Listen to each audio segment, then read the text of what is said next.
Okay, we've got a full agenda, so I think it's probably time for us to get going.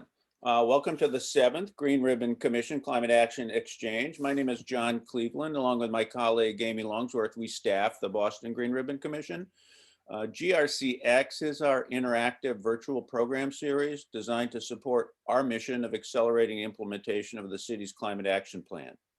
This program is going to explore the role that hydrogen can play in decarbonizing our state and local economy, and what the opportunities might be for Boston to play a role in piloting this clean energy technology. It was triggered in part by the release of the Commonwealth's 2050 roadmap recently that highlights the role that green hydrogen might play in getting to net carbon neutrality by 2050. Especially for some of the hard to electrify segments: aviation, heavy freight, industrial processing, large district heating, renewable storage, and some large commercial buildings. We've got a great panel to lead us through this discussion. So if you go to the next slide, that would be terrific. Hold on just a second, sorry. Geoff Gunn is the energy business leader for Arup Boston. He leads Arup's work in distributed energy systems, energy planning, and energy resilience out of the Boston office. He's going to provide us with a basic overview of the hydrogen market. Also share some information on several global hydrogen projects that Arup is supporting. Next up will be Yuri Freedman, who's the Senior Director of Business Development for Southern California Gas Company. SoCal Gas is the largest North American gas utility, and in his role there, Yuri manages the company's portfolio of growth initiatives and R&D activities. He's going to share how the company is thinking about a strategic approach to hydrogen and its role in particular in energy storage for low carbon grid and as a carbon-free heating fuel. The next perspective is going to be from the transportation sector. Ash Corson is Senior Manager for Electrified Vehicles and Technology Office for Toyota North America. He leads Toyota's North American electrified mobility progression, fuel cell development, and hydrogen infrastructure enablement. He's also leading Toyota's project to study the feasibility of applying zero-emission hydrogen fuel cell electric technology to heavy duty freight transport. In addition to giving us a feel for sort of how Toyota is looking at how hydrogen fits into their overall strategy, he's also going to talk about a pilot project they're doing in the Port of Los Angeles to test out some of the technology. Last but not least, Frank Sullivan, Senior Vice President of Strategy at Ørsted. He's head of onshore strategy for Ørsted. And in this role, he's responsible for long-term commercial planning and market analysis to support Ørsted's investment programs across onshore wind, solar and storage, and on a global basis. He's going to talk about some of the challenges that need to be overcome, such as pricing, storage, and transmission for hydrogen to play a leading role in decarbonization. And we'll also share several projects that Ørsted is partnering on in Europe that are designed to address solutions to these challenges. Before I turn it over to Geoff as our first panelist, a couple of logistical notes. We are recording this session. Shortly after the session ends, a couple of days, you will get an email with a link to the recording and slides. It will also include a link to a short feedback survey. If you have questions for the panelists, please put them in the chat box. I'll be drawing from the chat box for the Q&A session. We're hoping to have about at least 25 minutes for Q&A at the end of the session. And last but not least, please mute yourself if you're not speaking. With that, Geoff, I'm going to turn it over to you to start us off. Thanks. Great. Thanks for having me, John. I'm very excited to be here today to talk about the role that hydrogen can play in decarbonizing Massachusetts. I think we have a really great panel lined up, so very excited. With that, if you can go to the next slide, please. So I think the first thing that's important is, why are we talking about hydrogen? Why are we here? I think in some ways it's been a long time coming, but certainly in the last 3 to 6 months, there's been a big uptick in, the buzz around hydrogen. The number of media articles you see almost every day, there's somebody publishing something about the role that hydrogen can play. And much as John just introduced, for the next few slides, I'm going to kind of talk about hydrogen in a Massachusetts context. And a lot of the images here are going to come from the recently released Massachusetts Decarbonization Roadmap, because I think it helps to really nicely lay out the problem ahead of us. And so if you start looking at how we're using energy right now, you can see it's primarily broken into three sectors, which is buildings and heating, electricity, and then transportation. And we've done a really good job of decarbonizing electricity so far, first by switching from coal to natural gas-fired power plants, and now by deploying more onshore solar, and then soon with the big rollout of offshore wind. And I think electricity is often seen as the easiest to decarbonize, and it's largely because it's centralized. You know, for the most part, users don't need to have a lot of input or change their systems, although there are vehicles coming on that, you know, allow people more options in their electricity procurements. But now we really need to move our focus to the existing building stock and transportation. Next slide, please. So before we talk about where we need to go, I think it's helpful to understand where we are. So this graph again comes from the Massachusetts Decarbonization Roadmap and shows kind of where our energy comes from and where it goes today. And you know, the important things are, if you look at the red circle on the left, that shows our makeup of electricity generation, which is predominantly natural gas with a little bit of solar and hydro from Quebec. And then on the right, you can see for our building sector, it's mixed, you know, roughly evenly between electricity, pipeline natural gas, and delivered fuels such as propane and fuel oil. And then transportation, as you'd expect right now, is primarily driven by liquid fuels. Next slide, please. So the important question is, where will our energy come from in the future as we move to a decarbonized Massachusetts?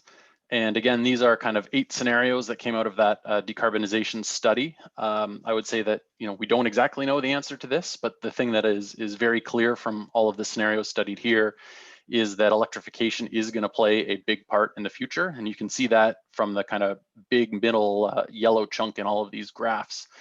But electrification alone won't get us there. So if you can go to the next slide. So you can see here, you know, this is one of the scenarios that was studied that looks at, you know, electricity generation being primarily offshore wind and onshore solar, as well as an increase in imports from New Hampshire, Vermont, and Quebec. And then on the right, you can see the split for end uses for buildings, industry, and transportation is still a mix between electricity. In some cases, hydrogen has been called out here explicitly. In others, for buildings, there's a decarbonized pipeline gas, which could be hydrogen. And to me, the important thing is that we know in the future, we are going to need a mix. It's not going to be all electric. There are certain things that will be easier to electrify and other segments that will be much more difficult to electrify. And so to me, it's very important that we start to get technologies such as hydrogen moving and evolving such that we can enable them to solve these problems in the future and give us kind of the full spectrum of solutions that we might need, versus if we try to go to an electrification only path, you know, we might find that we will find that there's opportunities and technologies that get missed. So if we can go to the next slide. So how can hydrogen help? Well, as I mentioned previously, there's, you know, some areas that are very difficult to electrify, and John mentioned some of those in the kickoff. But, you know, transportation, we're talking about things like air travel, long distance shipping, heavy and long distance drayage, trucking. You know, these are all areas where carrying around big heavy batteries are either impossible or impractical. And so hydrogen in a fuel cell manner could be something that would be very helpful. Similarly, in the electricity sector, as we continue to roll out more renewables, which are, you know, by default non-dispatchable, we're going to need a need for both short-term energy storage via something like batteries, and then long-term seasonal energy storage for something like hydrogen. So there's a role there that it can play in absorbing excess energy, and we're already seeing that in California, and I think Yuri is going to talk about that in a little more detail as well. And then on the building side, we have, obviously in Massachusetts, quite a few district energy systems, and we need to look at how those can be decarbonized so they can continue to serve their roles. And hydrogen could potentially play a role in that. As well, there's a lot of kind of very urban areas where a piped hydrogen solution could be part of the way that heating of those buildings in the futures is addressed. I'm not going to go into these in a lot more detail because I think a lot of the next speakers will kind of dive into each of these. But again, in the important takeaway from this is that there are some very challenging sectors that really need a tool like hydrogen. And so we really need to kind of continue and push forward the development of hydrogen now so that we can decarbonize these sectors in order to meet the overall goals and the science-based targets. Next slide, please. So hopefully I've laid out the need for hydrogen and the roles it can play well enough. And I just thought it would be good to spend a couple of minutes to talk about what hydrogen is. I know we've been hearing a lot about it, but maybe not everybody knows some of the details. So next slide, please. So what is hydrogen? It's a colorless, odorless, flammable gas, and it's the simplest and lightest gas and atom that there is. You can see here we've got the kind of chemical representation for hydrogen on the right and natural gas or methane on the left, and you can see hydrogen is smaller and much simpler. And the most important part, and the reason we're really talking about it today, is that when burned, hydrogen produces only water vapor, and so there's no carbon emitted when it's burned or when it leaks into the atmosphere, things like that. Next slide, please. So it's also, when we're talking about hydrogen, it's important to talk about the hydrogen rainbow, which is really all the different flavors of hydrogen that are available. And we've decided to assign colors to all of them. So right now, almost all hydrogen produced worldwide is so-called gray hydrogen, where it's produced using steam methane reformation, where high pressure steam reacts with natural gas, resulting in hydrogen and the emission of carbon dioxide as well. So if you want to make that process more sustainable, you then have to capture the CO2 through a carbon capture and storage process. And this is what gets blue hydrogen. And in blue hydrogen, somewhere on the order of 80 to 90% of the CO2 can be captured. Of course, now you have the issue of needing to actually store the carbon somewhere. So this is easiest if you have natural storage reservoirs such as abandoned oil fields, salt caverns, et cetera. So it can be very location specific into how feasible it is. Green hydrogen, and that's the kind of the most important one here in my mind if we're going to get to a kind of a fully decarbonized scenario, is where electrolysis splits water into hydrogen and oxygen via green electricity, renewables. And currently the process is fairly inefficient, and you can see that kind of summarized in the steps below. You can see there's a lot of different pressurization and compression steps and the actual electrolysis, so that overall process is not particularly efficient. But in the case of abundant clean energy, which is a zero marginal cost resource, the efficiency challenge goes away somewhat. For example, California is already curtailing significant amounts of solar energy, and they're only at somewhere around 32% renewable energy generation. So you can imagine as that number ramps up significantly, there will be large portions of the year where we need to do something with the renewable energy. And so generating hydrogen can be a good opportunity. Other forms of hydrogen also exist, such as brown hydrogen, where it's created from coal gasification in a process that's over 200 years old. It can be easier to capture carbon from this process than in the SMR, and is used in places like Australia where there's a lot of coal. Turquoise is where hydrogen is created by passing methane through molten metal pyrolysis, which releases hydrogen as well as solid carbon. The technology is still in early phases and will take years for the first pilot projects to be realized. And then there's also a method where it's produced through high temperature gasification of biomass. And so you can see there's kind of a whole bunch of ways to get here. Although the ultimate goal would be to produce it all through green electrolysis, I do think there is a role for some of these other methods to play in the development of a hydrogen ecosystem and an economy. So, using blue or gray generation as a way to kind of kickstart some of the development could be important. Although we do certainly need to consider the carbon impacts and make sure that they're carefully analyzed and considered. Next slide. So as I've mentioned a few times, hydrogen as energy storage, there's a lot of talk about battery energy storage, and rightfully so, especially when combined with something like solar. There can be significant benefits from that. But I don't think it should, or it definitely shouldn't be a discussion of batteries or hydrogen, and it should be a discussion of batteries and hydrogen. They play a fundamental different roles in the kind of energy ecosystem. Lithium-ion batteries are best when used for frequent discharge of short duration. So you can see on this graph on the left here, you know, a lithium-ion battery wants to discharge at most somewhere from about 4 to 8 hours, but it might do that several hundred or several thousand times a year. Whereas hydrogen is probably going to be more cost-effective discharging for longer durations, 72 hours to days, but only doing that 10 or maybe 20 times a year. So you can see they're meeting fundamentally different goals. And then the other kind of significant difference is the power density of the two. For long duration transportation issues or challenges, hydrogen, you can store a lot more hydrogen in a vehicle like a shipping ship or a long haul truck than you can for batteries. So there's applications there where it might make more sense rather than frequent stops for recharging.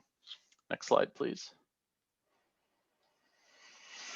And then I think it's important to touch on safety. I think there's a general uneasiness at the prospect of bringing hydrogen into homes and buildings and cars and all that kind of stuff.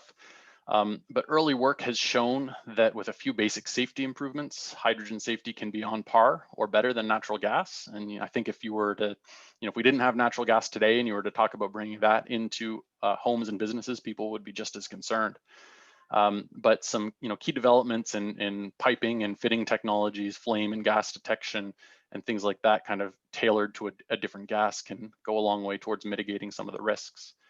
And then similarly, because the molecule is much smaller, there are concerns about it leaking through pipes, and whether our pipe networks, which are already fairly leaky, if they're converted to hydrogen and replaced in some way, whether the hydrogen is going to be even leakier. But the early research is showing that actually when you look at kind of these micro cracks and things on a molecular level, they don't really leak a lot more from hydrogen than they would from natural gas. So next slide, please.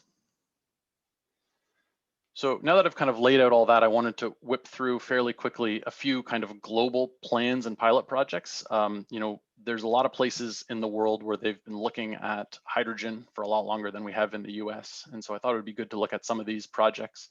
Some of these are projects that Arup's been involved in, and some of them are just ones that I thought would be kind of good ones to talk about to see. So next slide, please. So in the UK, they've been looking at hydrogen for quite a long time, and there's a whole bunch of programs that they are running right now. There's three that I wanted to highlight here: Hy4Heat, Project Cavendish, and Project Methyl-Tune.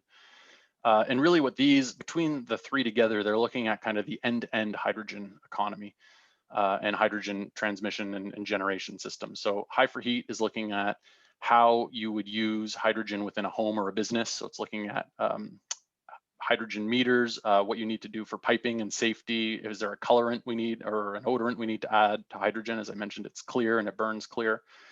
Are there various standards for appliances? How do we go about putting appliances now that can be upgraded in the future?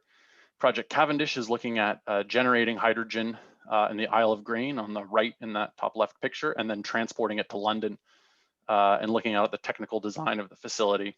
And then H100 is really doing an early engineering study to determine the viability of creating a 100% hydrogen gas distribution network. So between the two of them, you can see it's going from production all the way down through to end use. Next slide, please.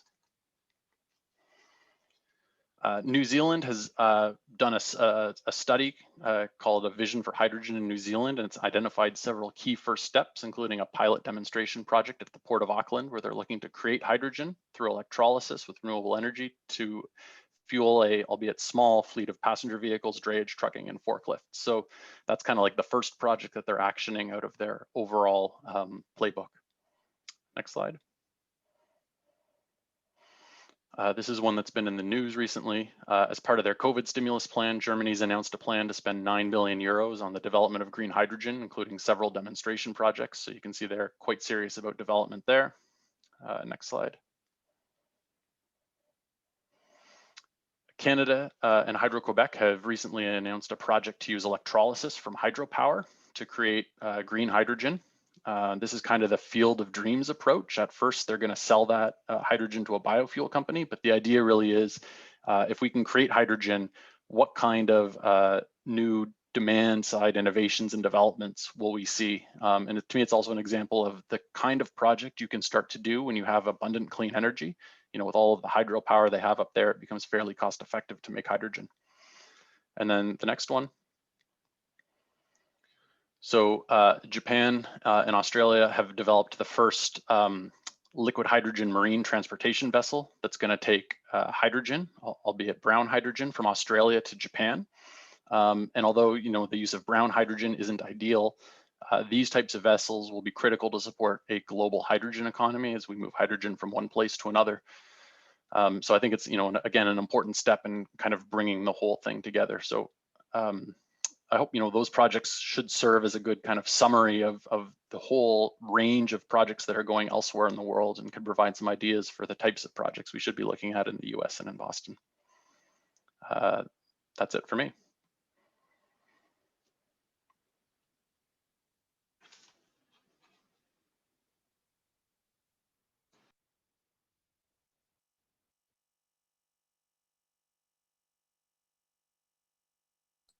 Great, thanks. That's a great foundation.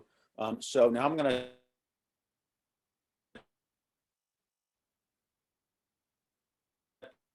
turn it over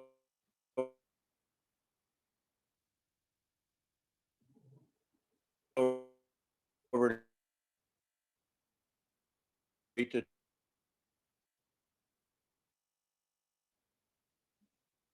I can barely hear the speaker. Can you guys all hear me? talk about. Yuri, you sound good. Perfect. Okay. Yeah. So I think what I've heard was the introduction, and so I'll just take over, if that's okay. And thank you for the opportunity to present at this event, and thank you for the to the organizers for what I think is a really good lineup of speakers, because I think it's really important when we talk about hydrogen, or for that matter, any other commodity, to have participants across the value chain. And the value chain of hydrogen in its environmentally clean application is, if you will, only emerging. So I think what you have here is, of course, the renewable, one of the largest renewable players, that's Frank and Ørsted. We have us in the transmission distribution business. And of course, we have the end use sector, which is Asha, Toyota, and Arup, with their global expertise, is the company that works hard to make it all happen. So I think it's really good way to look at this emerging, but very rapidly emerging opportunity or in this context.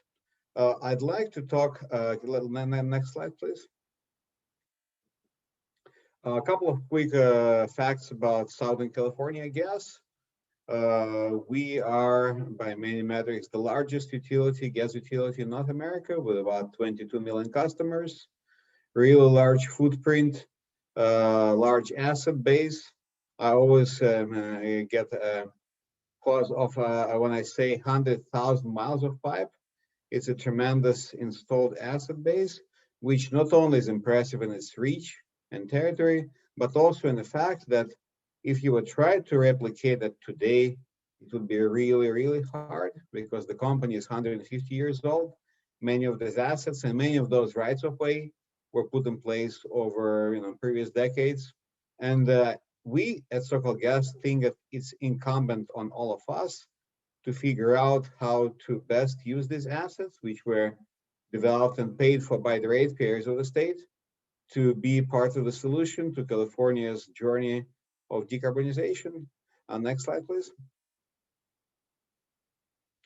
This is a slide from investor presentations of our holding company. SoCalGas is owned by the company named Sempra Energy. Sempra is a large energy infrastructure company that has gas utilities like Southern California Gas. It owns another utility in California, San Diego Gas and Electric. We have a large LNG business, and we have a large Mexican energy business. And we also are the owners of the majority controlling interest in the Texas wires utility. So really diverse footprint across North America, across the United States. Next slide, please. And that's why, you know, before we delve into the California specifics, I just wanted to say, follow up on what Geoff mentioned. For us to be successful, we think it takes to find solutions that are truly scalable globally.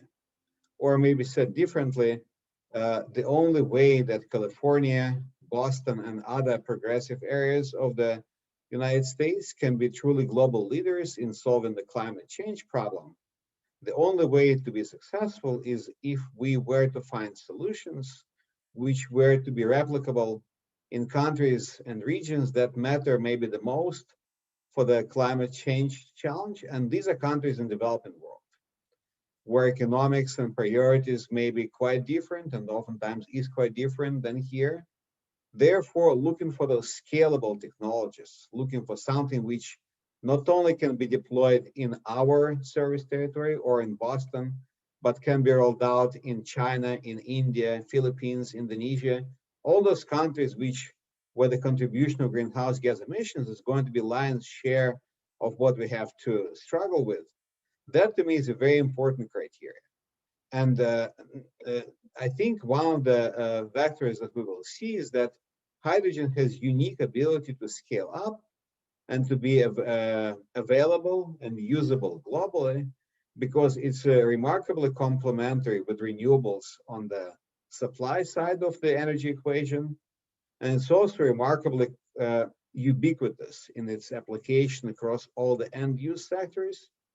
And you know, those hard to decarbonize sectors are not niche. There may be niches in some areas in North America where heavy industry is a relatively small share of the total. It is a much larger share of the total worldwide. So we have to think about those clean molecules, if you will, of which hydrogen is a major segment, as hard as we think about clean electrons. So with all this said, you know, this is the chart which I find powerful because this is not a forecast.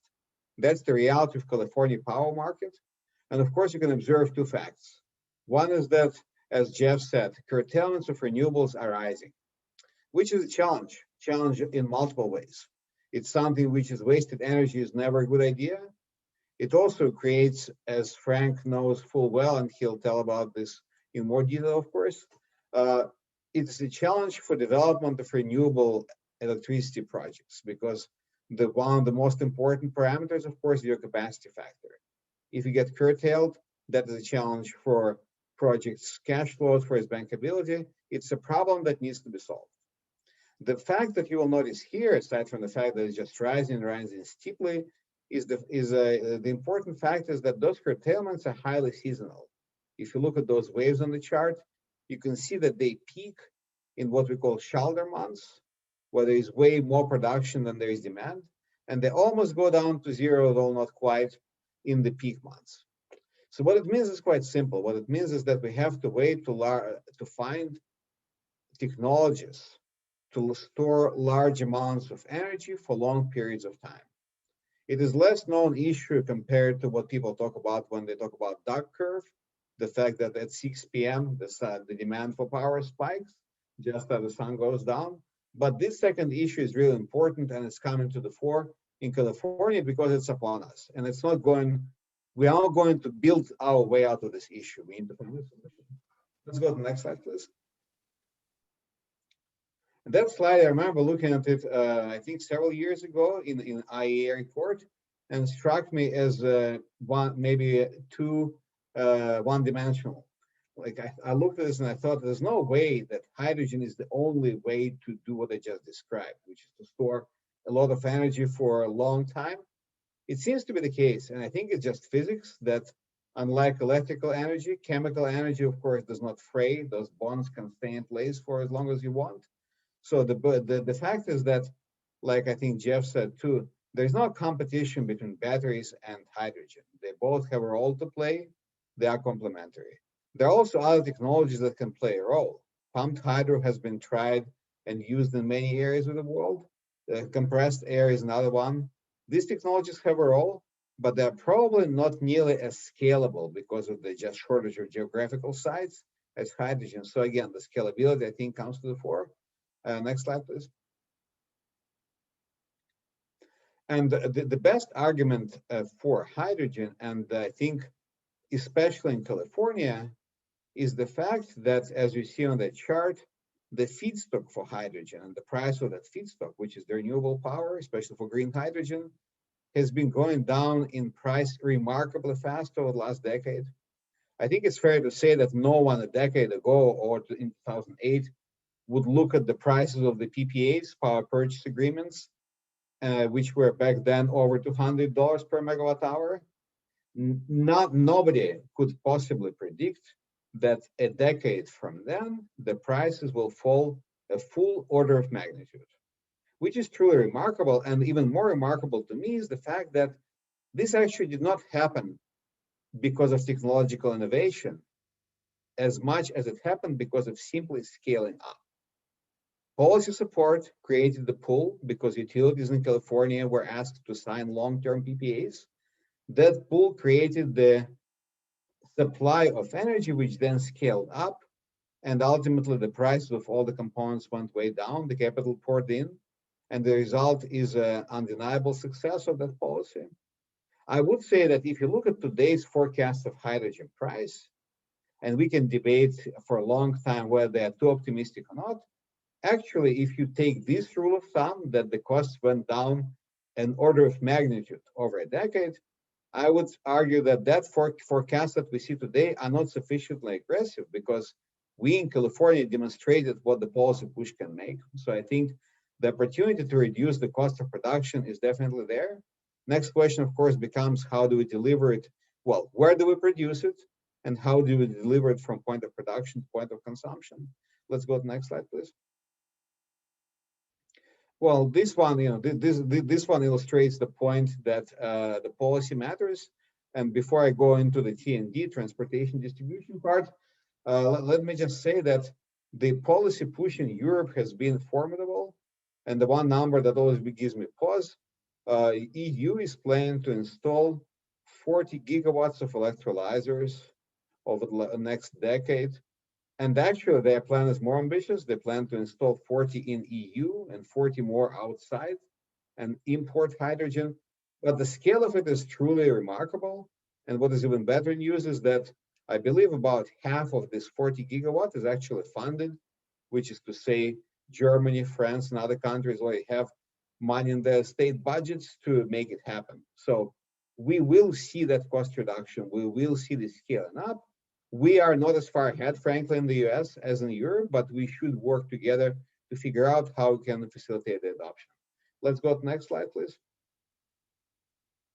Again, I mentioned several points why California is a great place, we believe, for that.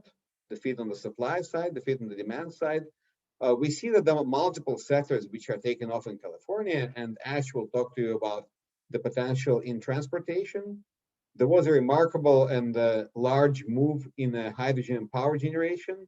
Los Angeles Department of Water and Power announced that they're going to repower the Intermountain Power Plant in Utah and run it first on a blend of hydrogen and natural gas and eventually on pure hydrogen. And I believe that that is obviously paves the way and points the direction for many other sectors to follow. Next slide, please. The role of gas infrastructure, we believe, is really important. Again, I'm bringing you back to 100,000 miles of pipe. We have to find a way to use that infrastructure. As you may know, worldwide, gas utilities are all answering a similar question, which is to say whether and how we can use these pipes for hydrogen blend and for pure hydrogen. I will say that there's a lot of positive news on the distribution pipeline front. Quite simply, polyethylene seems to be a material that is actually compatible with hydrogen up to really very high blends. To understand this better, we proposed late last year in our application to the Public Utility Commission to conduct several pilot projects to better understand the impact of hydrogen on various elements of our system. As you can see in the both points at the bottom of the slide, not only we're exploring the technical feasibility, and we are also working hard on policy support, because again, the fact is that green electrons is something which California has been focused for the last decade and accomplished remarkable success. Well, the modeling forecast suggests that for the world to successfully decarbonize, the combination of green molecules and green electrons is actually about half and half. So we have to pay as much attention to the molecules as we do to electrons. And we are working with California's policymakers to make this understanding widespread. We definitely need, and we will be part of solution in California. And what's important for us as the customer-facing utility is to make sure that our customers fully understand benefits of hydrogen and its role as a resiliency resource.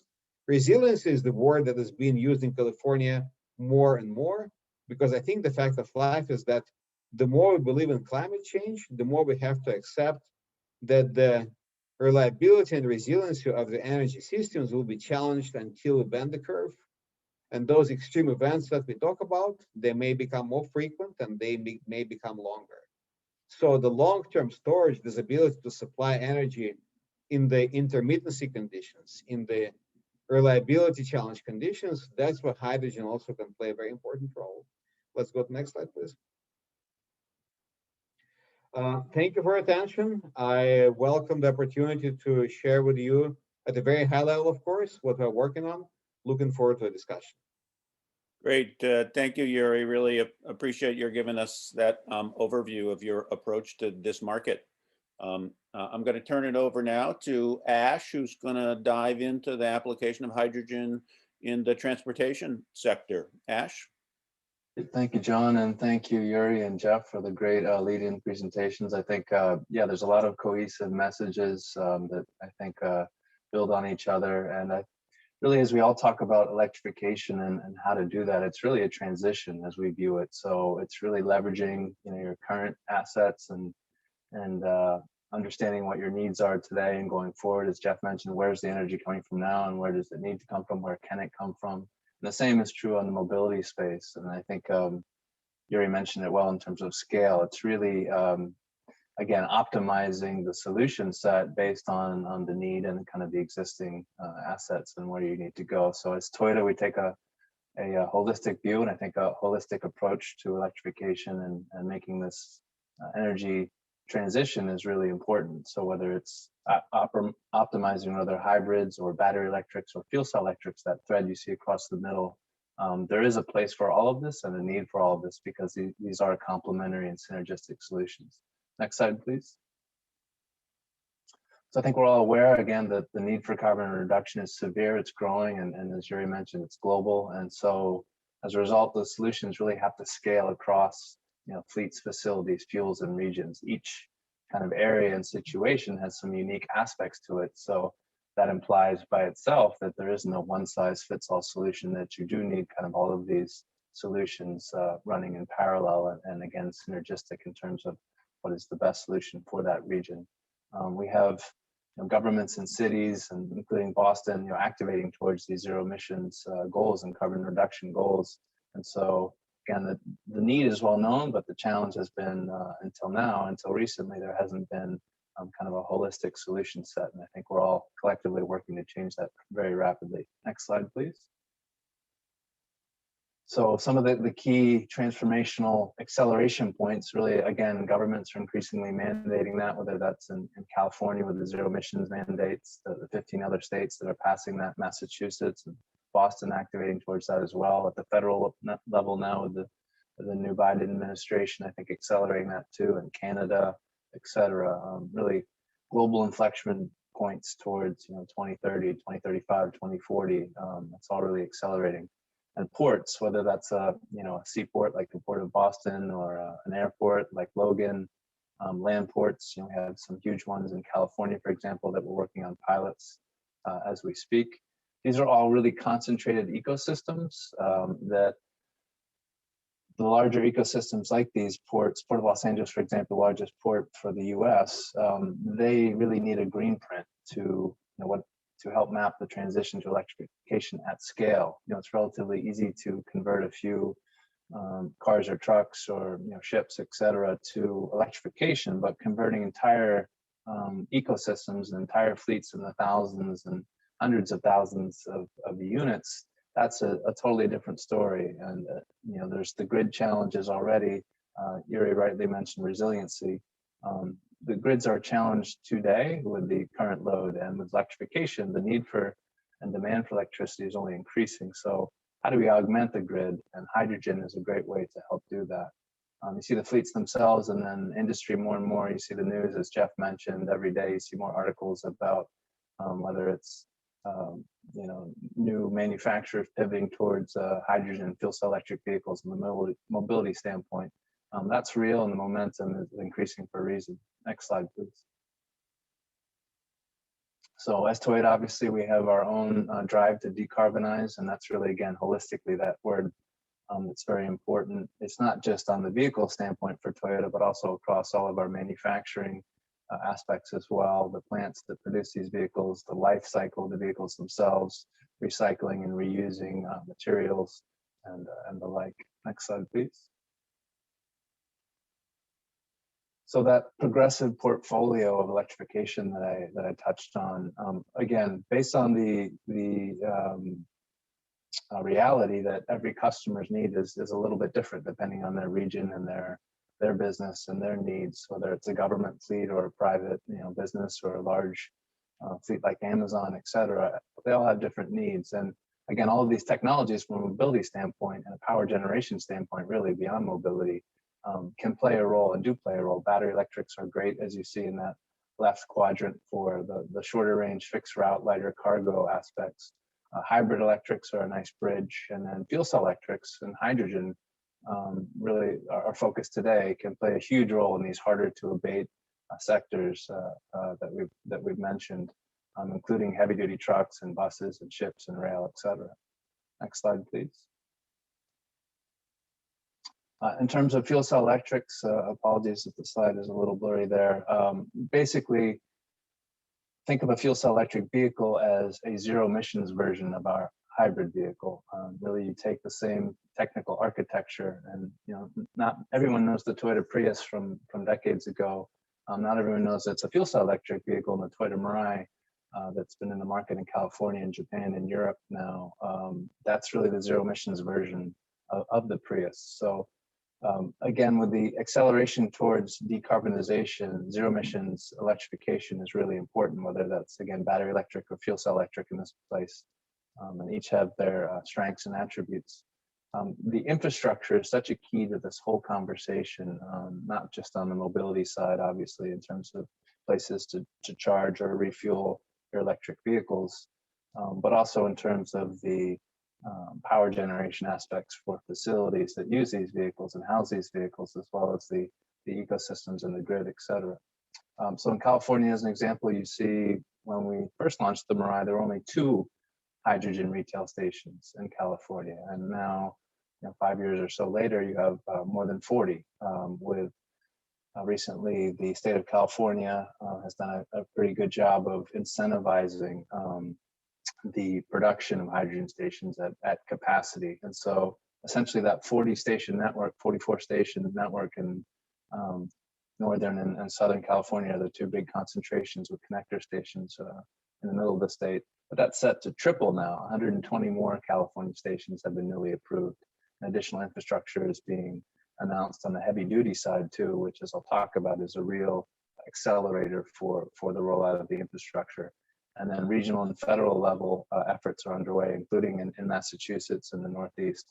And then very recently, 11 large companies from Shell to Toyota to Hyundai, Cummins, Hyundai, et cetera, announced hydrogen forward, which I think is a good timing in terms of coinciding with the new federal level administration to really, again, as Geoff and Yuri have talked about, hydrogen has such a key role to play in the electrification, whether it's helping capture renewables and really bolstering the grid or taking advantage of the natural gas infrastructure.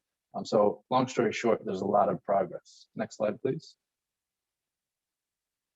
Here's a quick picture of the new Mirai that we just launched. Actually, this past month, a beautiful new car. Really took the first car, Toyota Mirai, fuel cell electric, zero emissions, with 300-mile range. This one is over 400, and it's a very beautiful vehicle. So you can see, similar to the Prius, as we did, the very first Prius was a unique little guy, I would say. And then the second generation was a much more mainstream vehicle. The same is happening on the fuel cell electric standpoint with the new Mirai. Next slide, please. Some, again, the technical modular components of that hybrid system really, now with the fuel cell electric version, it makes it very modular, which is very relevant to today's conversation because, as Yuri mentioned, again, scale is so important to this. So as Toyota, obviously, we operate globally at very large scale. And that's a key, obviously, to bringing down cost curves and to disseminating the technology and really making a positive environmental impact in this case. So our fuel cell electric technology scales very well. Think of it as Legos and building blocks. So we really literally took 2 of these systems from our light duty car and put them in a large Class 8 semi truck. And now we have zero emission semi trucks. It's a very exciting progress, which I'll speak to more in the next slides. Next slide, please. You can see the progression here on these Class 8 semi trucks, zero emissions, fuel cell electrics, continuous improvement. Again, going from early prototypes with 200-mile range to more advanced, lighter weight, better packaged prototypes. And now we're rolling out 10 of these in the Los Angeles area with a large partner set, as you'll see. Next slide, please. So again, really the proving grounds. I think it's very important with electrification to prove several things as proof of concepts. One is the technology, obviously.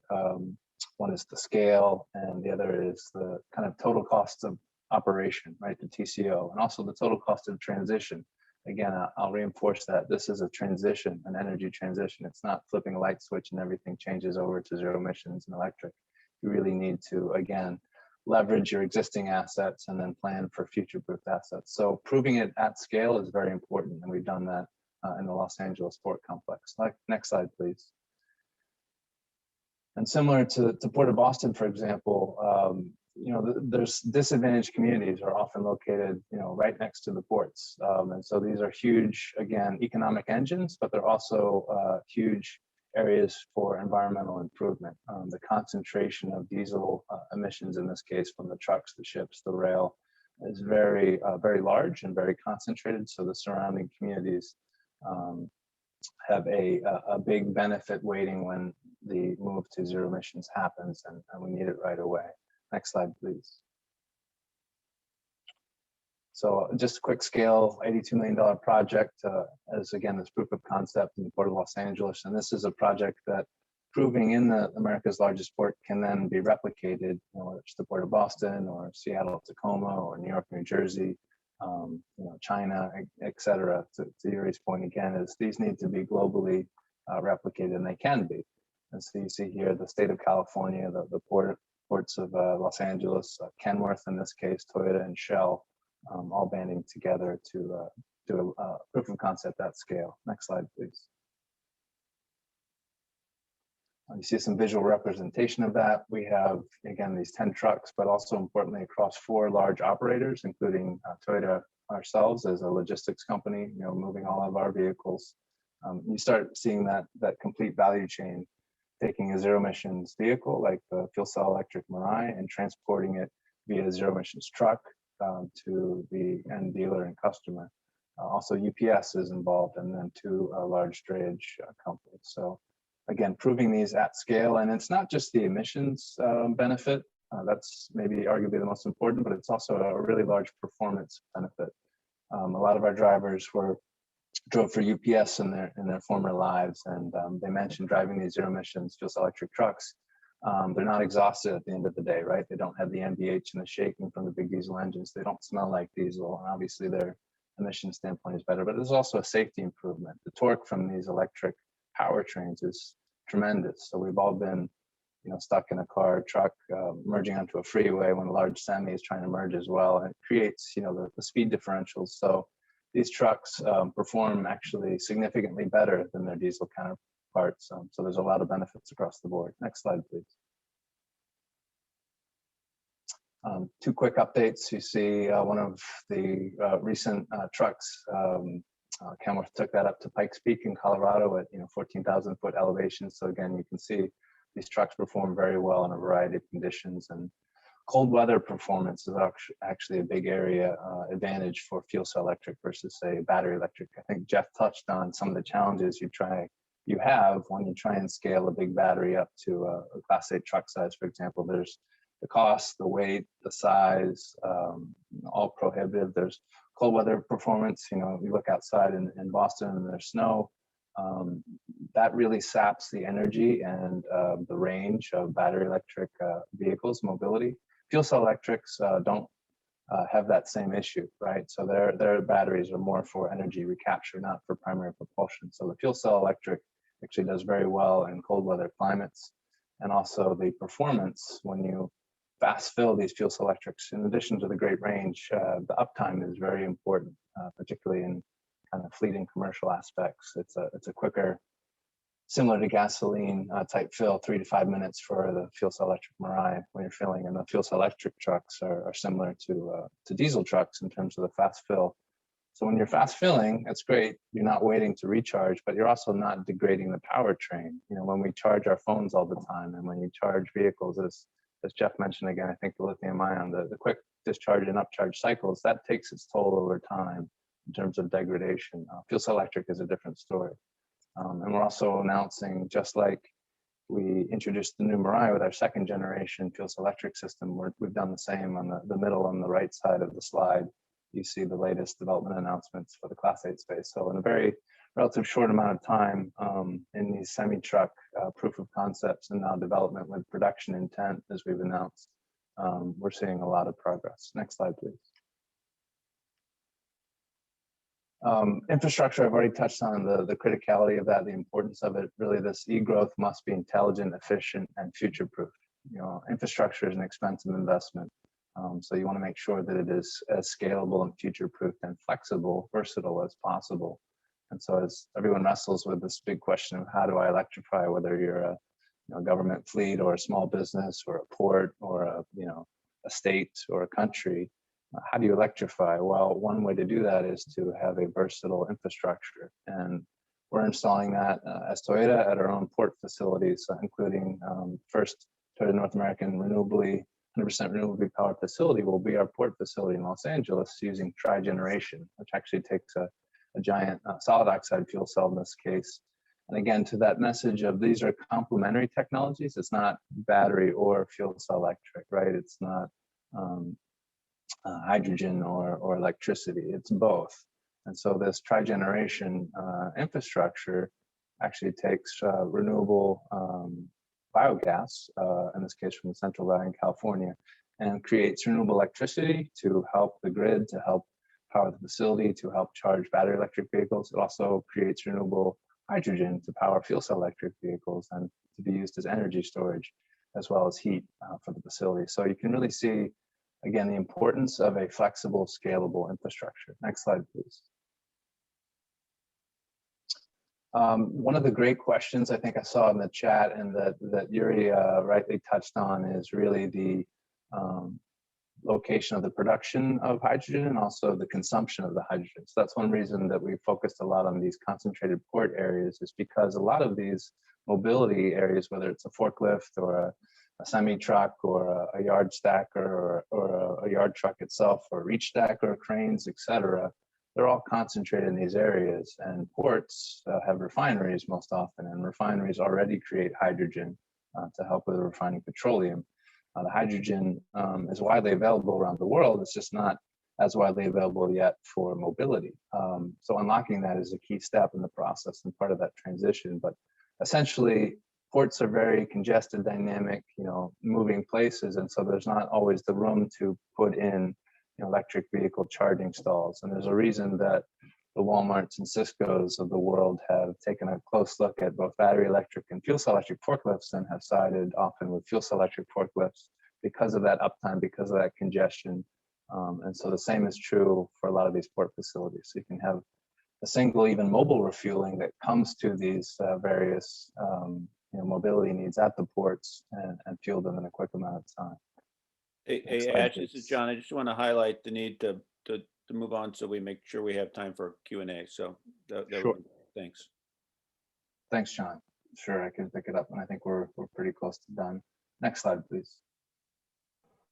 Marine is the same story. Again, these harder to abate areas. You see the pie chart is trucks are the big one, and then ships are fast approaching. So that's the reason that on the right, you see a lot of fuel cell electric hydrogen pilots. Big upside potential. Next slide, please.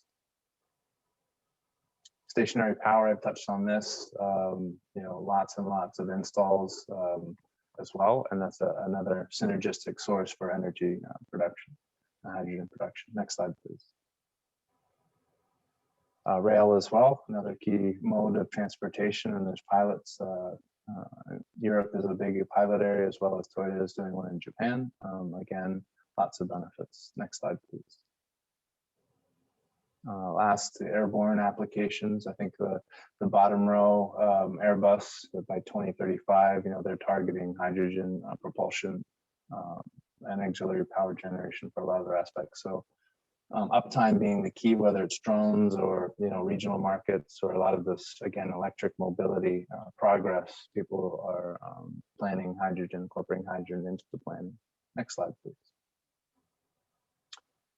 Going to the moon by 2029, so it is doing that again with a hydrogen fuel cell electric vehicle rover. That's again kind of illustrating the performance potential. On the moon, you get the extremes of the heat and extremes of the cold, night versus day. So message there being that the fuel cell electric powertrain performs very well regardless of condition. Next slide, please. So really the last two slides are, I think that the key point here is that on the left, you see, this is a Department of Energy graphic, which I think is valuable.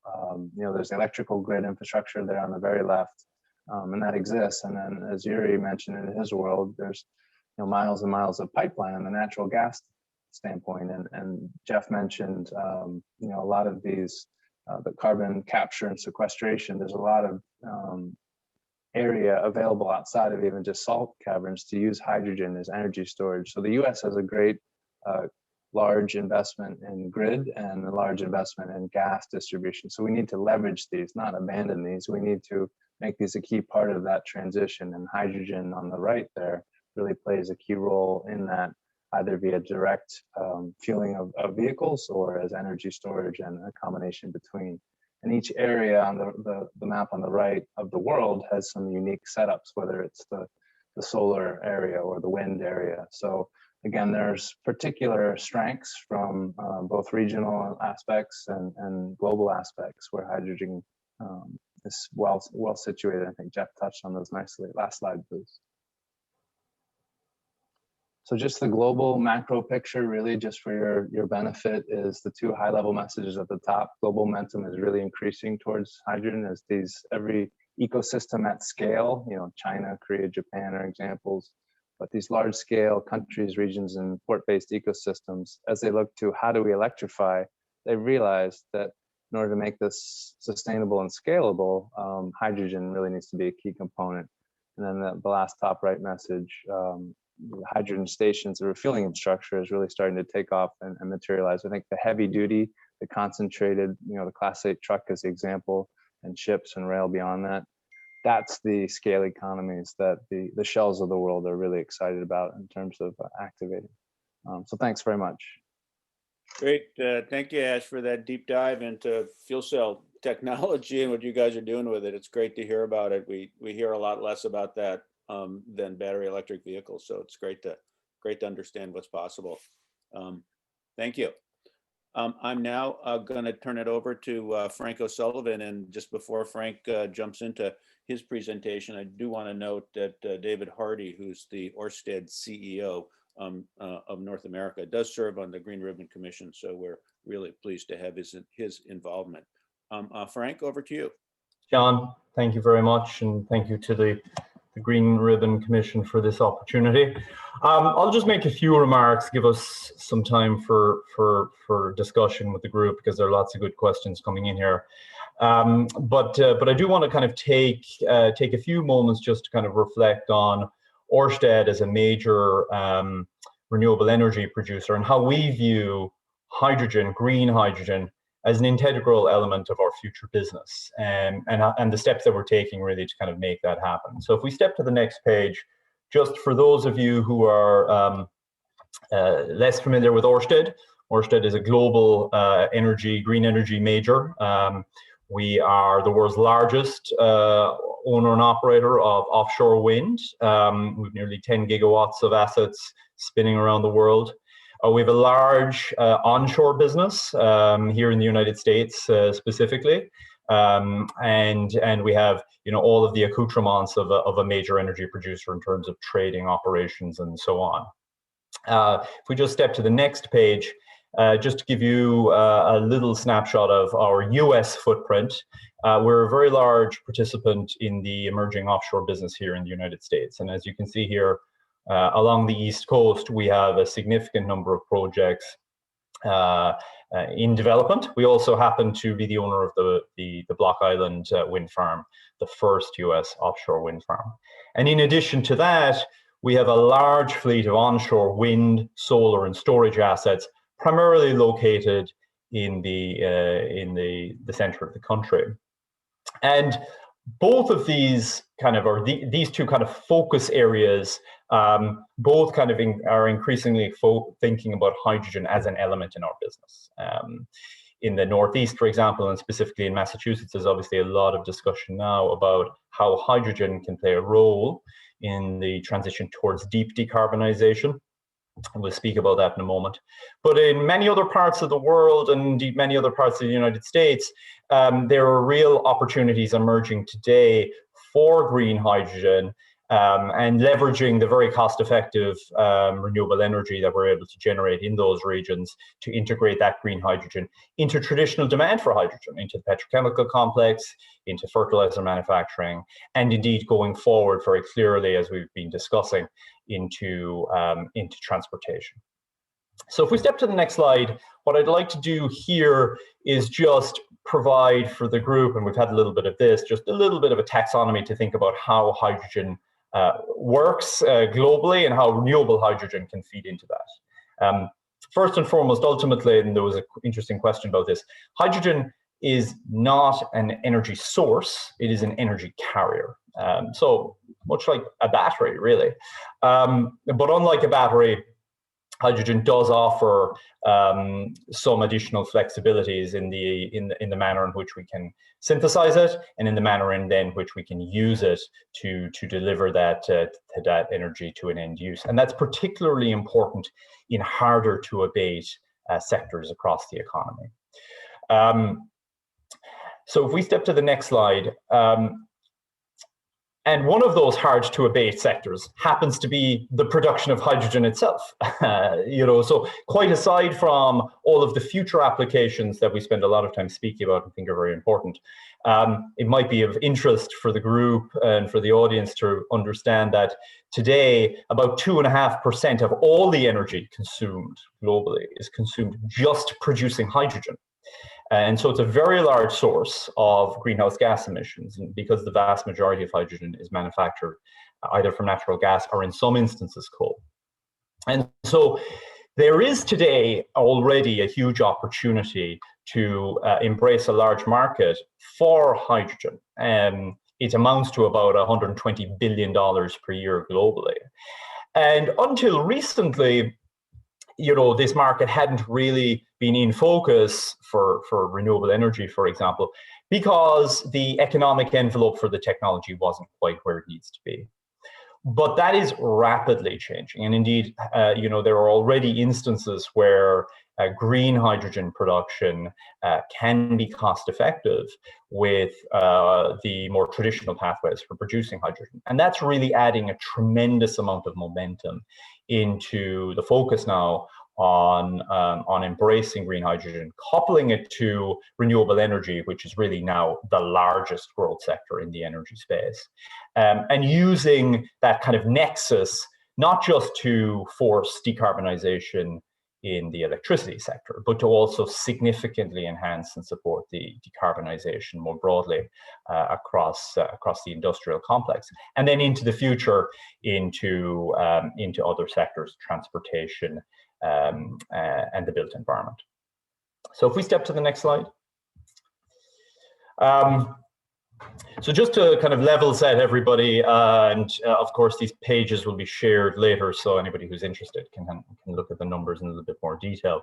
But the options for producing hydrogen today and the cost effectiveness of that are just kind of laid out here. You know, you can produce basic, what we call gray hydrogen from natural gas in the United States for on the order of $1 per kilogram. That's the metric that we think about. It's a little bit more expensive in Europe. Natural gas tends to be a little bit more expensive in Europe. Now, there are efforts afoot, obviously, to think about decarbonizing hydrogen production in other ways, and one of the options beyond renewable or green hydrogen, and one of the options is to produce hydrogen and then sequester the associated CO2 from the fossil component. The cost of that, well, it's very unclear in reality. Here are a couple of best estimates, but it's probably adding something on the order of 50% at least to the current cost of natural gas derived hydrogen. And that's quite aside from the fact that, you know, the whole issue of siting and sequestration facilities, achieving scale for those facilities and so on is going to be very complicated. It has already proved obviously very challenging for the coal industry and the natural gas industry and the power sector, for example. And so when we take that and when we compare and contrast it to the renewable produced hydrogen, green hydrogen, we have a graph here just giving people a little bit of a quantitative sense of kind of how the economics of production look today, given on the one axis variation in the price of electricity, and on the other axis the utilization of our electrolyzer facilities.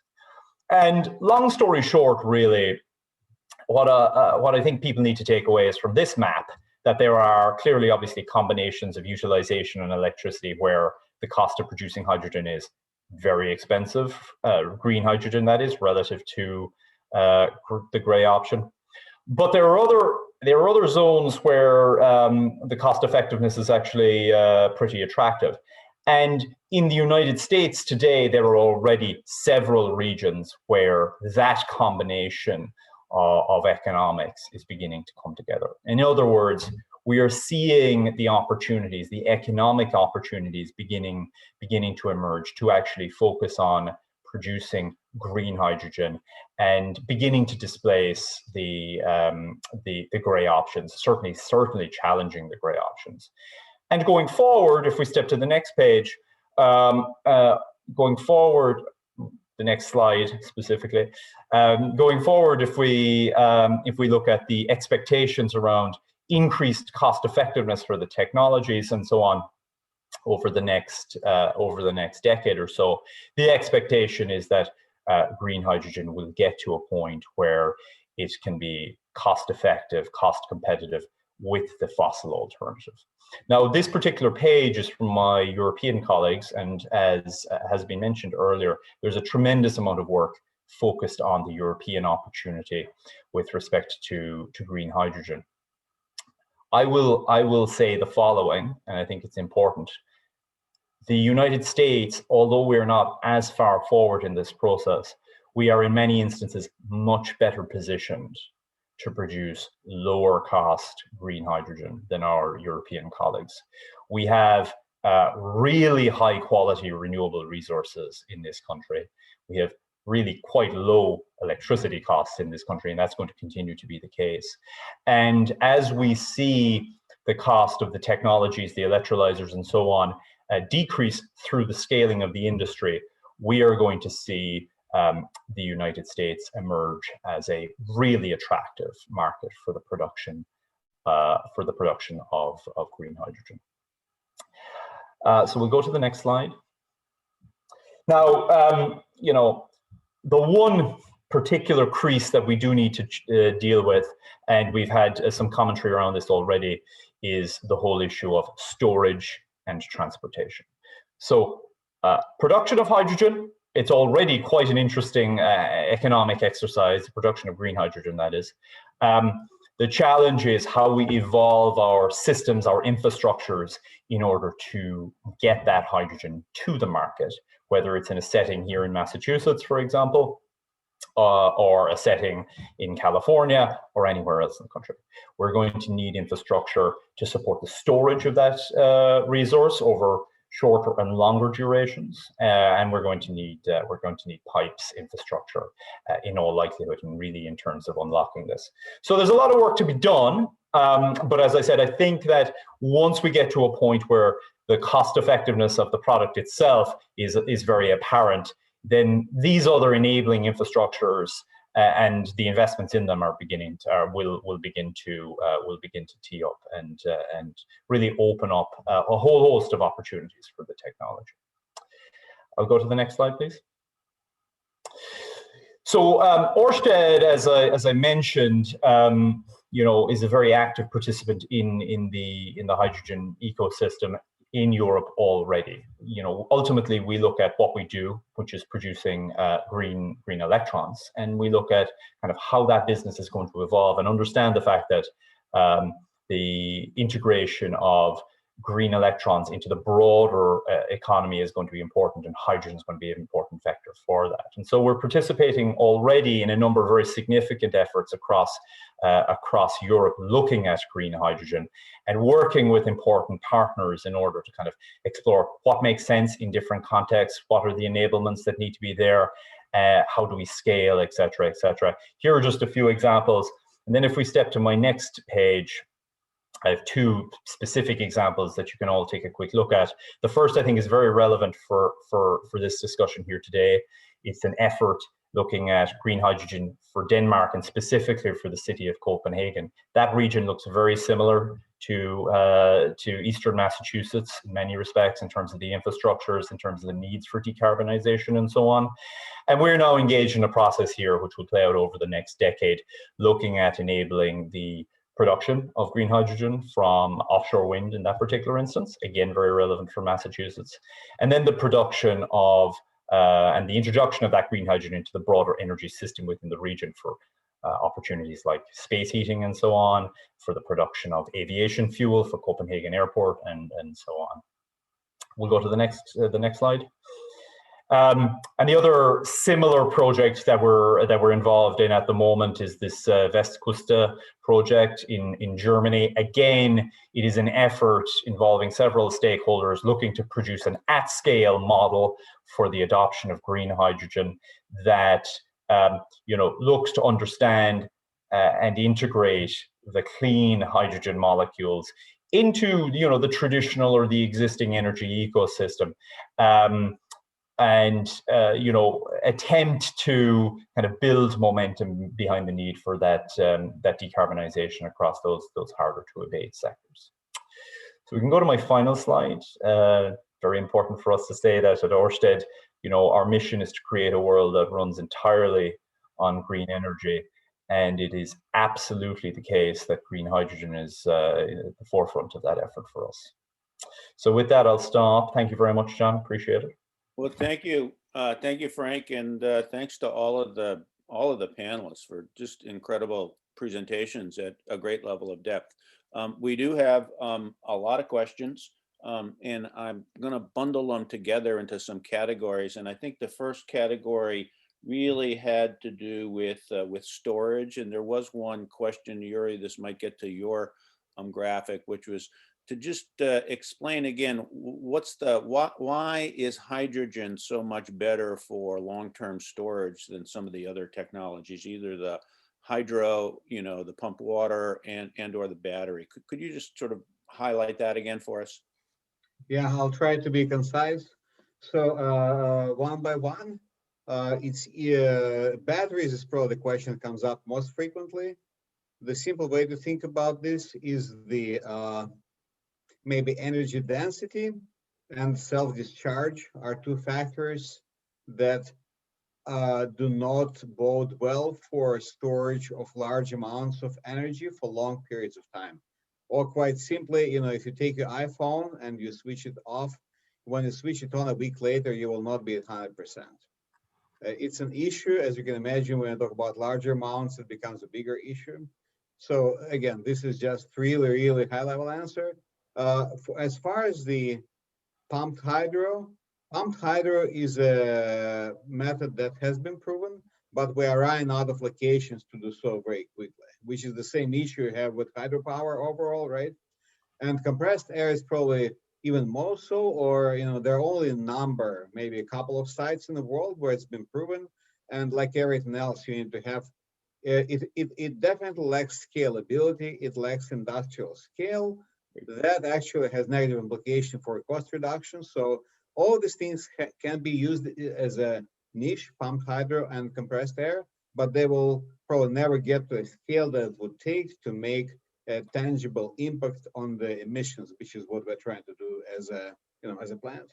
Okay, great. Just to add to that real quick, John, to me, it's not a question of better or worse. They're all different. They have significantly different attributes, and you really need to analyze the full suite of storage options to figure out what is right for a given application. If you have a spot where you can, flood a big reservoir, then pumped hydro or pumped storage can make a lot of sense. But, Yuri mentioned those spots are few and far between these days. That's just one example. There were 3 or 4 questions related to distribution, and let me lay all the 3 sort of primary ones out. So the first one was the opportunity to blend hydrogen with natural gas, and what are the percentages that are actually getting used there or being talked about? That was one. The second was just a technical question on what's the pressure in a hydrogen distribution pipe, and then the third was how do we deal with the fact that so many of our existing pipes are leaky and the hydrogen molecules are smaller than the natural gas molecules? How are we going to solve that problem? So let's start with the blend kind of issue. Do somebody want to respond to that? Yeah, I probably should take that as the natural gas distribution company. So the number is very different from the low pressure distribution pipes and for high pressure transmission pipes. Remember, for example, out of our 100,000 miles of pipe, the vast majority is the low pressure distribution pipes that go into people's homes. This actually is a material by and large that's very well compatible with large concentrations of hydrogen. In Europe, there are pilot projects where they are flowing 20% of hydrogen by volume into residential communities today. That's up in the northern France in Dunkirk. Netherlands is looking at high numbers. They would not be, pushing back on a 30%, maybe high numbers too.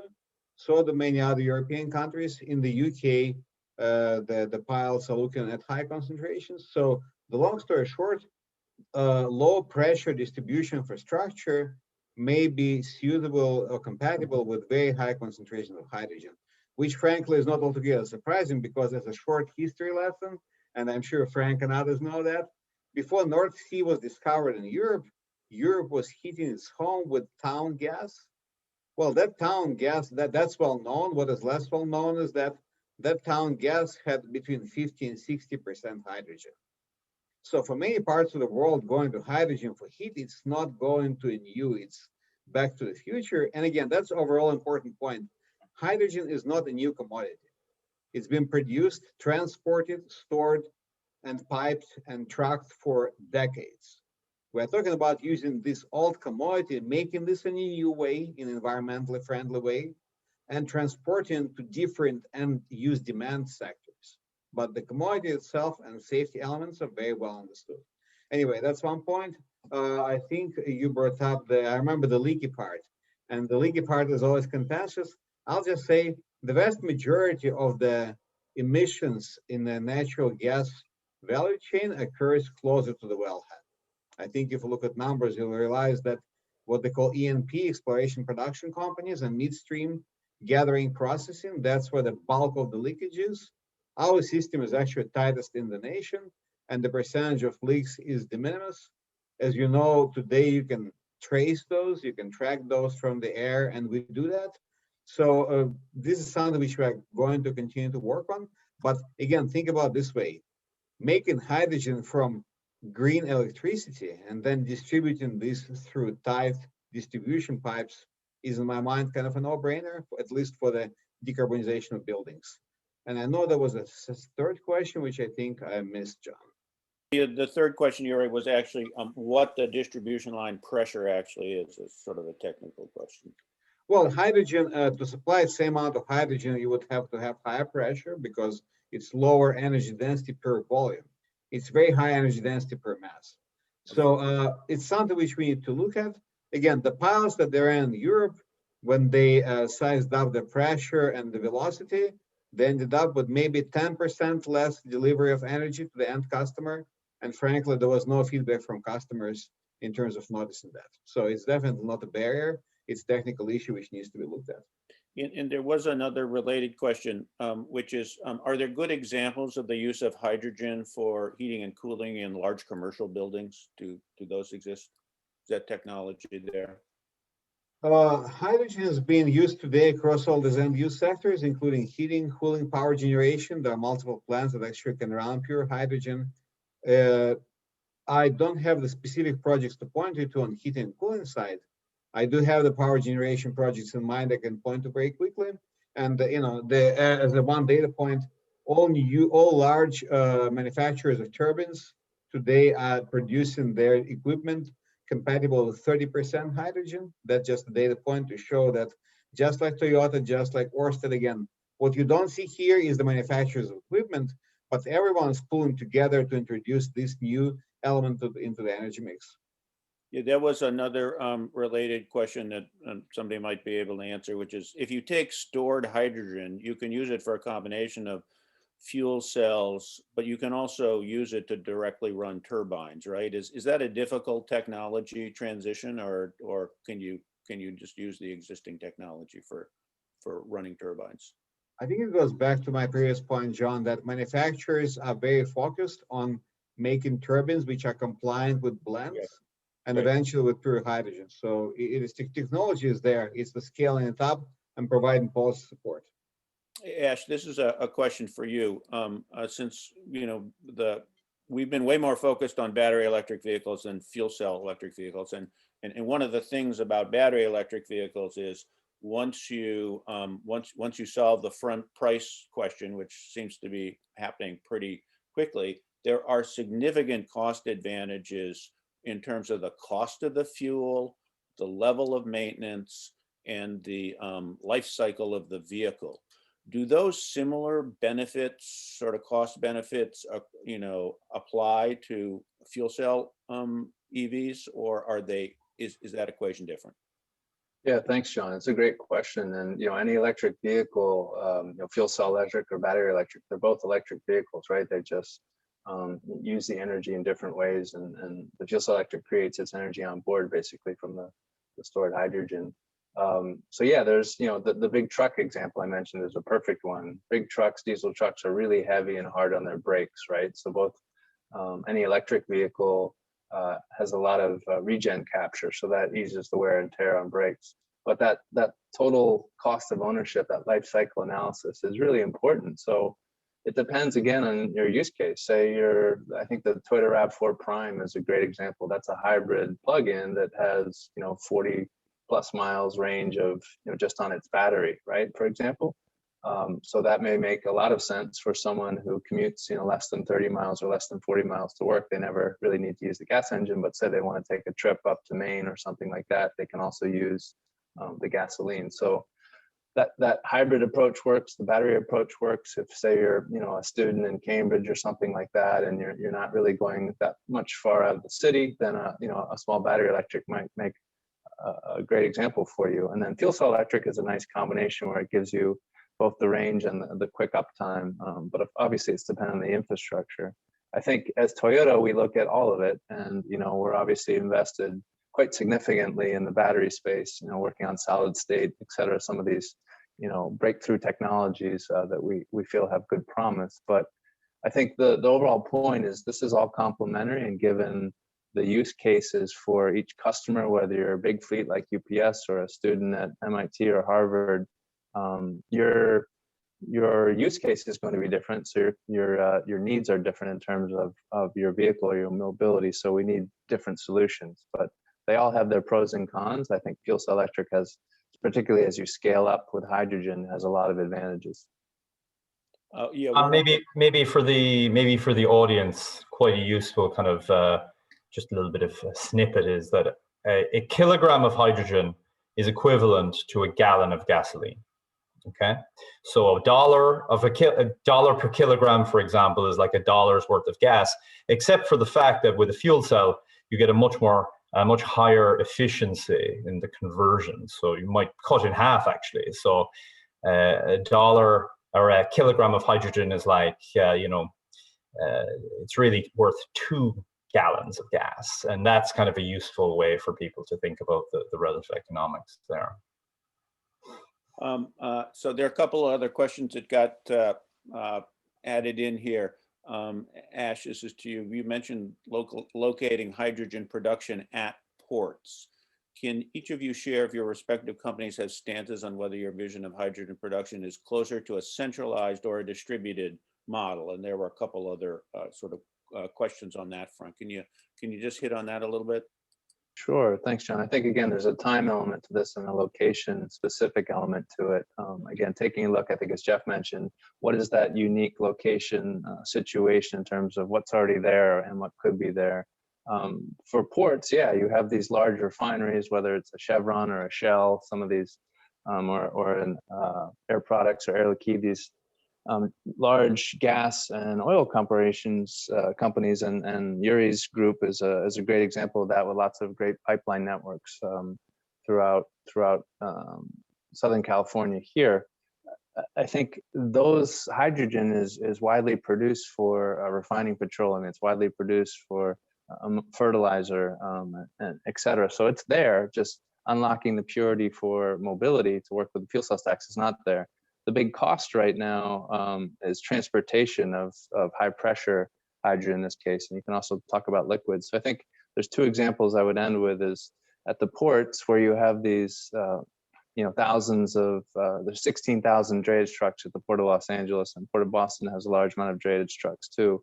There's rail, there's ship.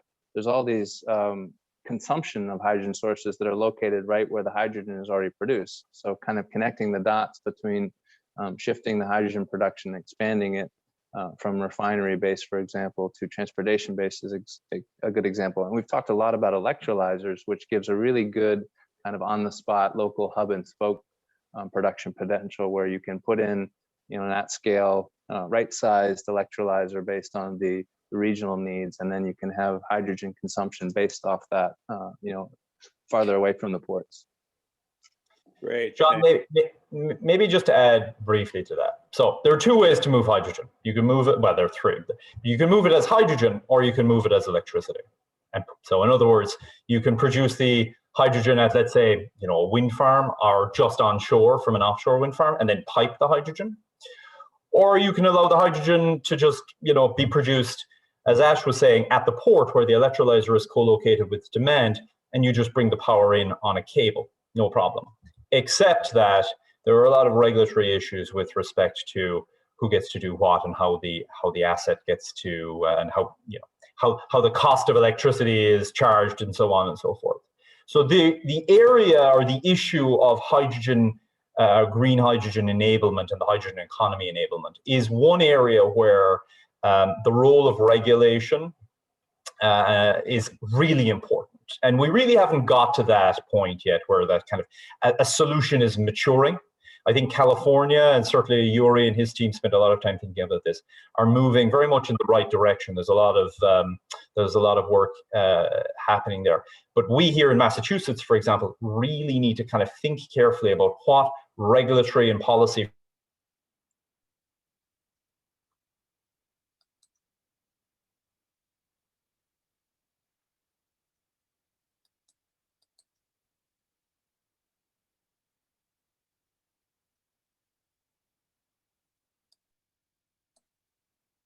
Can you hear me, Frank? that we want to invest in these types of solutions, but we need the policymakers to embrace that and kind of allow that to happen. Great, thank you. Sorry for the funkiness on my Wi-Fi there for a second. Great point to end on. We have come upon our time. Again, I want to really thank again our panelists. This has been just a great education and deep dive into this topic area. And then maybe a year from now, we'll come back and do it again and see to what extent your predictions have come true. And to the rest of the audience, thank you for joining us. Stay tuned for our next GRCx program, which is coming in March, on March 16th. If you registered, obviously you're going to get an invite to it. And it's going to be the first of a 3-part series on the intersection between climate change, public health, and social equity. So it's going to be a 3-part series, and this will be the first sort of framing, looking at our history and understanding sort of the context behind today's climate injustices and its impact on our health. So thank you very much. And with that, we will end this program. Really appreciate it. Thank you. Thanks, John. Thanks, everybody.